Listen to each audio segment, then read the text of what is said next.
2021 turned out to be the year billionaires made trillion-dollar gains. According to reports, the world's 500 richest people, including Elon Musk and Jeffrey Bezos, saw their fortunes boosted by more than $1 trillion. But while Musk tweets things like, "Let's make the roaring 20s happen," everyday Americans are expected to see their savings shrink as pandemic-related support from Congress and the Federal Reserve subsides. Here to join us for the discussion is the Hill's Julia Manchester and Senior Director of Policy at the Conservative Partnership Institute, Rachel Bovard. Welcome to you both. Good morning. Thank you. So, Rachel, on a former staffer to Alexandria Ocasio-Cortez, Dan Riffle, kind of created the phrase with his Twitter handle, "Every billionaire is a policy failure." Is it fair to say that every billionaire adding $1 trillion collectively to their wealth in the pandemic is also a policy failure?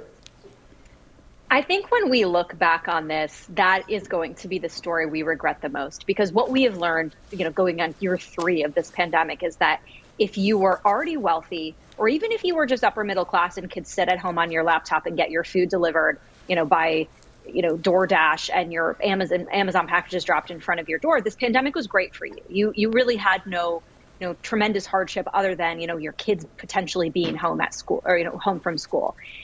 If you were a frontline worker, if you were someone who had to be out there delivering that food, if you were working at a hospital, if you, were laid off by your employer, waiting on congressional relief, this wasn't a good pandemic for you. And I think as a public policy matter, if we are enriching the wealthiest, in times of crisis and not helping the poorest among us, although I would argue, we did pass, 3 or 4 the biggest relief bills in history, I think the effort was made, then we have a problem.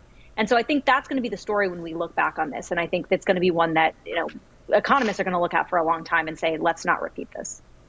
Yeah, Julia, obviously, I agree with Rachel.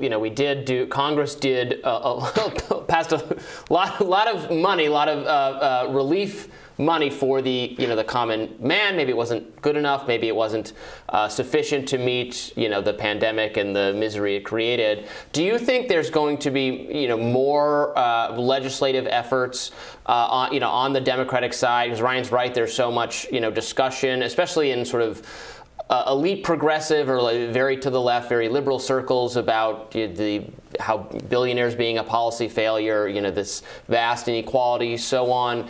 Do you think there's going to be even more effort as the pandemic hopefully winds down? Is there still going to be talk, and is there going to be interest in doing legislative action to continue to do something about that, even if the pandemic situation improves? It's hard to say because I don't think the pandemic is winding down at this point. We are experiencing a major surge in cases, and we haven't really seemed to have been able to get a handle on that. That being said, I think a lot of these relief programs you're going to see, especially in 2022, a midterm year, Democrats continue to push for those relief programs, not only because it might align with them ideologically, but politically they are very much being pressured to do these major relief programs like the American Rescue Plan, like Build Back Better, because they want to be able to get these legislative achievements through to help their down ballot candidates. I was talking to a number of sources at the Democratic campaign committees yesterday, and one common thread I heard was this push on the American Rescue Plan. Despite the fact of where we are in the pandemic at this moment, they are continuing to push this idea that the American Rescue Plan was a major achievement of theirs. And I think if Build Back Better is passed in the new year, that's something they're going to push as well. So I don't necessarily see this idea of bigger relief programs going away.